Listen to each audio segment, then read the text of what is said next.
토요 묵상 말씀은 시편 103편 1절에서 14절입니다. 내 영혼아 여호와를 송축하라. 내 속에 있는 것들아 다 그의 거룩한 이름을 송축하라. 내 영혼아 여호와를 송축하며 그의 모든 은택을 잊지 말지어다. 그가 내 모든 죄악을 사하시며 내 모든 병을 고치시며 내 생명을 파멸해서 속량하시고 인자와 긍휼로 관을 씌우시며 좋은 것으로 내 소원을 만족하게 하사 내 청춘을 독수리같이 새롭게 하시는도다. 여호와께서 공의로운 일을 행하시며 억압당하는 모든 자를 위하여 심판하시는도다. 그의 행위를 모세에게 그의 행사를 이스라엘 자손에게 알리셨도다. 여호와는 긍휼이 많으시고 은혜로우시며 노하기를 더디하시고 인자하심이 풍부하시도다. 자주 경책하지 아니하시며 노를 영원히 품지 아니하시리로다. 우리의 죄를 따라 우리를 처벌하지는 아니하시며 우리의 죄악을 따라 우리에게 그대로 갚지는 아니하셨으니 이는 하늘이 땅에서 높음같이 그를 경외하는 자에게 그의 인자하심이 크심이로다.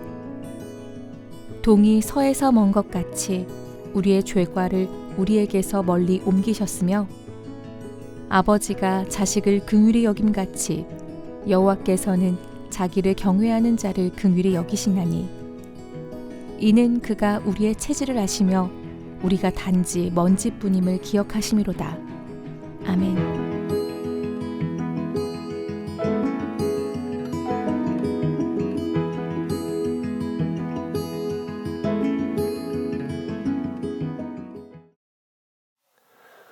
오늘 토요 새벽 묵상에 함께 하시는 우리 성도님 여러분들을 주님의 이름으로 환영하고 축복합니다. 요새 정말 날씨가 많이 좋죠. 이 좋은 봄 날씨를 만끽하면서 우리는 이런 봄을 즐기고 있을 때 콧노래가 절로 난다라는 말을 하는 것 같습니다. 아마도 좋은 날씨를 가지고 있다 보니 이 날씨 속에서 흥이 나거나 기분이 좋을 때 이런 표현을 쓰고 있죠.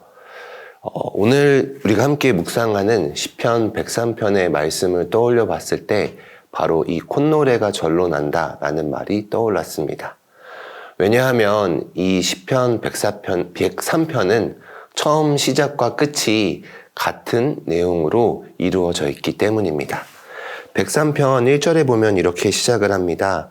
내 영혼아 여호와를 송축하라. 내 속에 있는 것들아 다 그의 거룩한 이름을 송축하라 라고 1절 말씀이 시작합니다. 그리고 이 103편이 끝나고 있는 22절 말씀에 보게 되면 이렇게 끝나고 있죠. 여호와의 지으심을 받고 그가 다스리는 모든 곳에 있는 너희여 여호와를 송축하라. 내 영혼아 여호와를 송축하라.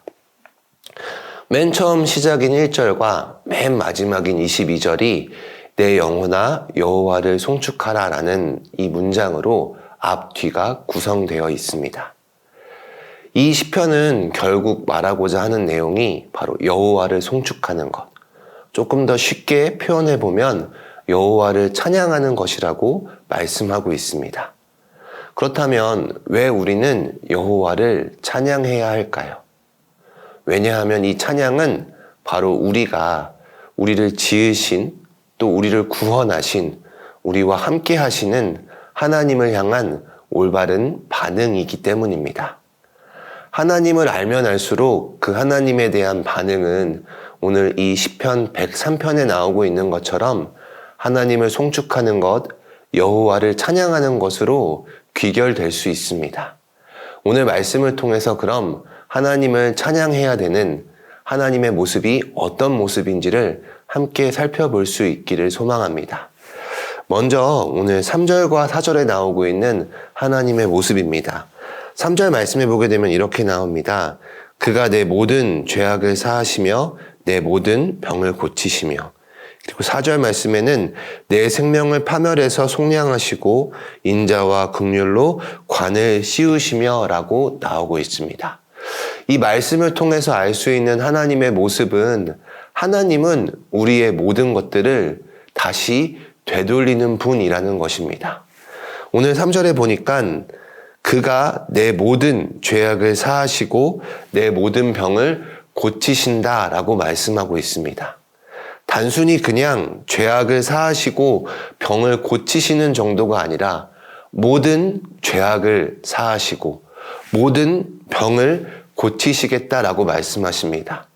우리의 모든 죄악, 모든 병을 다 되돌리실 수 있는 분, 그분은 바로 하나님이십니다. 그것뿐만 아니라 내 생명을 파멸해서 속량하시겠다라고 말씀하십니다. 이 모든 현상이 보여주고 있는 모습은 우리의 죄로 인해서 시작이 되었습니다. 우리는 죄로 인해서 결국에는 죄 가운데 빠져 살아갈 수밖에 없고, 이 죄는 우리에게 병을 가져다 주며 결국에는 우리의 생명을 파멸로 이끄는 모습을 보여줄 수 있습니다. 하지만 이런 모든 죄악을 하나님께서 사하시고 또 이 모든 질병을, 이 모든 병을 하나님께서 고치겠다라고 말씀하시고, 이 모습으로부터 우리를 하나님께서 원래대로 되돌리시겠다라고 오늘 말씀은 말씀하고 있습니다. 그런데 단순하게 우리를 원래의 상태로 되돌리는 정도가 아니라 오늘 4절에 보니까 이런 말씀이 나오고 있습니다. 인자와 긍휼로 관을 씌우시겠다. 원래의 상태로 되돌리는 정도가 아니라 그것보다 더 높은 위치로, 더 좋은 상태로 하나님께서 회복하시겠다라고 말씀하고 있는 겁니다. 우리의 죄로부터, 우리의 잘못으로부터 우리의 모습을 회복시키는 것에서 멈추는 것이 아니라 그것보다 더 나은 상태, 더 좋은 상태, 더 높은 상태로 하나님께서 우리를 회복시키겠다라고 말씀하십니다. 오늘 이 말씀은 오늘을 살아가는 우리에게도 동일한 말씀입니다. 오늘 우리가 처해져 있는 그 죄로부터 하나님께서 그 모든 죄들을 사하실 것이고, 또 우리에게 처해져 있는 안 좋은 상황으로부터 그 모든 상황을 하나님께서 고치실 것이며, 그것보다 더 나은 상태, 더 높은 상태로 하나님께서는 인자와 긍휼의 관을 씌우시겠다라고 오늘 말씀은 말하고 있습니다. 또 하나님을 찬양해야 되는 이유를 두 번째로 오늘 이제 7절에 보게 되니까 모세와 이스라엘 백성 사이에 있었던 일로 소개를 해주고 있습니다. 그의 행위를 모세에게, 그의 행사를 이스라엘 자손에게 알리셨도다. 모세와 이스라엘 백성들의 사이에 있었던 일로 하나님을 찬양해야 되는 이유를 우리들에게 소개해 주고 있습니다. 그렇다면 모세와 이스라엘 백성들 사이에 있었던 일이 무엇이었을까요? 그 구체적인 일을 알 수 있는 것을 오늘 8절 말씀을 통해서 우리는 알 수 있는데요. 8절에 보게 되면 이렇게 나오고 있습니다. 여호와는 긍휼이 많으시고 은혜로우시며 노하기를 더디하시고 인자하심이 풍부하시도다. 이 8절 말씀은 사실 인용 구절입니다. 그럼 이 8절이 어디로부터 인용되었을까? 성경 말씀을 찾아보게 되면 출애굽기 34장에서 이 말씀이 인용되었음을 우리는 알 수 있습니다. 이 출애굽기 34장은 출애굽기 32장으로부터 계속 이어지고 있는 사건을 통해 서술되고 있음을 우리는 발견할 수 있습니다. 그럼 출애굽기 32장에는 어떤 사건이 등장을 했느냐? 바로 우리가 한 번쯤은 들어봤을 금송아지 사건이 나오는 것이 출애굽기 32장입니다. 출애굽기 32장에서 아론과 이스라엘 백성들은 금송아지를 만듭니다. 그런데 이들이 그냥 금송아지를 만들었던 것이 아니라 모세가 잠시 하나님을 만나러 시내산에 올라갔을 때 이제 이들이 불안한 나머지 아론을 부축입니다. 그리고 이 아론은 백성들이 가지고 있던 모든 금부치들을 다 가지고 모아서 그 금부치들을 통해서 이 금송아지, 황금송아지를 만들게 되죠. 그럼 이들이 왜 금송아지를 만들게 되었느냐? 이들이 자신들을 여태까지 출애굽해서 인도하신 그 하나님을 형상으로 만들고 싶었기 때문이죠. 그냥 다른 우상을 섬기고 싶어서 금송아지를 만들었던 것이 아니라 자신들을 출애굽하며 인도하신 그 하나님을 형상으로 만들고 싶어서 이 금송아지를 만들게 됩니다. 근데 참 신기한 것은 이스라엘 백성들이 그럼 뭔가 하나님과의 관계 속에서 멀어지고 있을 때 금송아지를 만들었는가라고 하면 그렇지 않습니다. 사실 이 출애굽기 32장 또 이전의 말씀에 보게 되면 이스라엘 백성들은 하나님과 언약을 맺는 것을 우리는 말씀을 통해 살펴볼 수 있습니다. 하나님과 언약을 맺고 언약식을 치릅니다. 하나님이 이제 이스라엘 백성을 향해서 너희는 내 백성이 되고 이제 나는 너희의 하나님이 되겠다라고 말씀하시면서 하나님과 이스라엘 백성들이 새로운 관계를 맺는 언약식을 갖습니다. 그리고 이 언약식을 통해서 이스라엘 백성은 하나님께 고백합니다. 이제는 우리가 하나님의 백성이 되겠습니다. 하나님께서 주신 율법을 잘 지키고 하나님의 백성으로 살아가겠습니다. 라고 결단하고 고백했는데 그 고백 이후에 벌어진 사건이 바로 이 금송아지 사건입니다. 하나님께서 어찌나 분노를 하셨는지 모세에게 말씀하시기를 이제 이 이스라엘 백성들을 다 진멸하고 이 백성들을 다 진멸하고 모세만을 통해서 새로운 하나님의 나라, 새로운 하나님의 백성을 삼겠다고 말씀하십니다. 그리고 모세가 하나님 앞에 간절히 기도하죠. 하나님의 이름을 놓고 하나님의 행하신 일들을 놓고 하나님께 간절히 기도했을 때 하나님께서 자신의 뜻을 돌이키시고 이 백성들을 용서하시기로 하십니다. 그리고 그때 나왔던 말씀이 바로 오늘 인용되고 있는 이 8절의 말씀입니다. 오늘 8절의 말씀, 여호와는 긍휼이 많으시고 은혜로우시며 노하기를 더디하시고 인자하심이 풍부하시도다. 하나님이 어떤 분이신지를 소개해주고 있습니다. 이 많은 설명 가운데 하나님을 한 단어로 표현할 수 있다면 그것은 바로 인자하심이라는 단어입니다. 우리가 많이 들어봤던 헤세드라는 단어이죠. 그런데 여기서 말하고 있는 이 인자하심은 그냥 무한정으로 계속해서 참아주고 기다려주고 인내해주는 것을 의미하지는 않습니다. 이 출애굽기 34장이라는 인용된 그 구절의 배경을 통해서 알 수 있듯이 하나님께서 그냥 무분별하게 인내해 주시고 참아주시는 그런 인자하심을 말하고 있는 것이 아니라 출애굽기 34장을 통해서 알 수 있는 이 인자하심은 하나님께서는 그럼 왜 이 긍휼하심, 인자하심을 이스라엘 백성들에게 베풀고 계시는가? 이유는 딱 한 가지였습니다. 하나님께서는 언약을 신실하게 이루시는 분이시기 때문에 하나님께서는 이 언약을 신실하게 이루시는 분이시기 때문에 그 언약에 근거한 인자하심이었다라는 것입니다. 오늘 이 시편 103편 역시도 마찬가지라는 거죠. 하나님께서 우리에게 지금 이 인자하심을 베풀고 계십니다. 우리는 연약하고 우리는 부족한 모습을 매일매일의 삶 속에서 보여줍니다. 그래서인지 오늘 이 저자인 이 시편의 저자도 이렇게 고백을 합니다. 14절, 이는 그가 우리의 체질을 아시며 우리가 단지 먼지뿐임을 기억하심이로다. 이 저자 스스로 고백하기를 우리는 하나님 앞에서 먼지와 같은 존재다. 먼지뿐인 존재다. 유한한 존재다라고 이야기를 합니다. 우리의 일상을 통해서 많이 발견할 수 있는 고백이죠. 매일매일이 연약하고 부족한 모습을 통해서 우리는 정말 연약하구나. 우리는 먼지와 같은 존재구나라고 우리 역시도 고백을 합니다. 하지만 우리는 그런 존재이지만 우리는 하나님과의 언약을 지킬 수 없는 그러한 존재이지만 하나님은 언약을 반드시 이루시는 분이시기 때문에 하나님은 이 언약을 신실하게 이루어 가시는 분이시기 때문에 하나님께서 이 언약을 이루어 가시는 과정 속에서 우리를 향한 인자하심을, 긍휼을 보여주고 있다라고 이 시편의 저자는 노래하고 있습니다.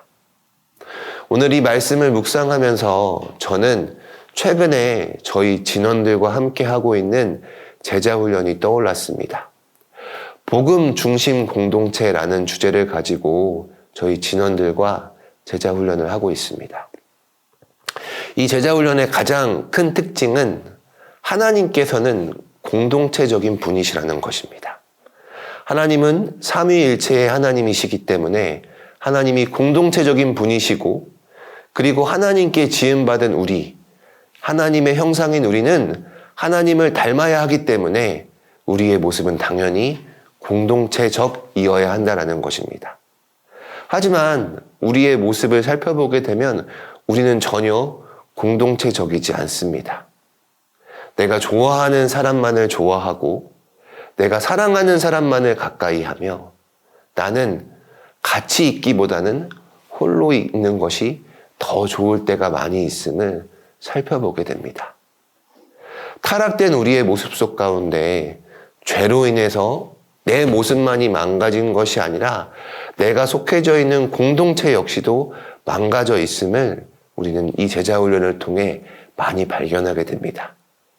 그래서 그 망가진 우리의 공동체의 모습이 하나님의 모습을 닮아 회복되어져야 됨을 함께 훈련을 받고 있습니다. 그런데 한번 생각해 보세요. 우리의 모습은 지금 죄로 인해서 망가져 있어서 공동체적인 모습이 아닌데, 공동체로 함께하기보다는 정말 이 공동체에서 벗어난 모습이 많이 있는데 공동체의 모습을 가져야 된다. 서로 사랑해야 된다. 내가 미워하는 사람까지도, 싫어하는 사람까지도 그 사람을 이해하고 사랑할 수 있어야 된다라고 훈련을 하고 있으니 얼마나 괴롭겠습니까? 그래서 이 제자훈련을 받는 과제 속에서 많은 청년들이 고백합니다. 할 수 없는 것 같아요. 너무 힘이 들어요. 전 못하겠어요. 라는 고백들이 과제 속에서 매주마다 계속 쏟아지고 있습니다. 우리의 모습은 그렇다는 거죠. 오늘 이 시편 저자의 고백처럼 우리의 모습은 정말 먼지뿐인 존재, 할 수 없는 존재, 연약한 존재가 바로 우리의 모습이라는 것입니다. 하지만 그런 우리가 어떻게 다시 한번 힘을 내고 어떻게 다시 한번 소망을 가질 수 있겠습니까?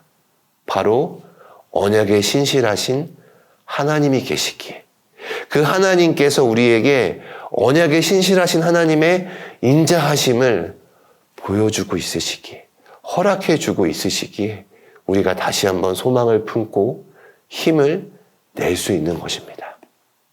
사랑하는 성도 여러분, 오늘 이 시편 말씀을 묵상하며 이 토요 아침에 하나님의 인자하심을 깊이 바라볼 수 있는 저와 여러분들이 될 수 있기를 소망합니다. 내가 어떠한 존재인지를 알게 되면, 나의 모습이 어떠한 모습인지를 알게 되면 하나님의 이 인자하심의 은혜가 더 커질 수밖에 없습니다. 내 모습이 어떤 모습인지를 잘 알고 있다면 하나님께서 우리에게 베풀고 계신 그 하나님의 인자하심이 나를 단순히 되돌리는 정도가 아니라 오히려 인자와 긍휼로 관을 씌우시는 더 높은 상태로, 더 좋은 상태로 회복시키시는 이 하나님의 인자하심이 얼마나 큰지를 우리는 더 깊이 깨달을 수밖에 없습니다. 이 하나님의 인자하심을 깊이 묵상하시며 이 아침에 시편 저자의 고백처럼 우리가 내 영혼아 여호와를 송축하라, 내 영혼아 이 하나님을 찬양하라라고 고백할 수 있는 이 아침, 이 새벽이 될 수 있기를 주님의 이름으로 간절히 소망합니다. 그럼 이 시간 우리에게 주셨던 이 말씀을 기억하며 한번 같이 기도할 수 있기를 소망합니다. 하나님께서 우리에게 주셨던 그 인자하심을 기억하며 우리가 그 인자하심 가운데 거할 수 있는 우리의 하루가 될 수 있기를, 나의 삶 속에 하나님의 인자하심에 감사하며 찬양하며 나아갈 수 있는 하루가 될 수 있기를 함께 같이 기도하겠습니다. 사랑이 많으신 하나님, 감사합니다. 우리를 오늘도 붙잡아 주시고 우리의 하루를 인도하여 주시고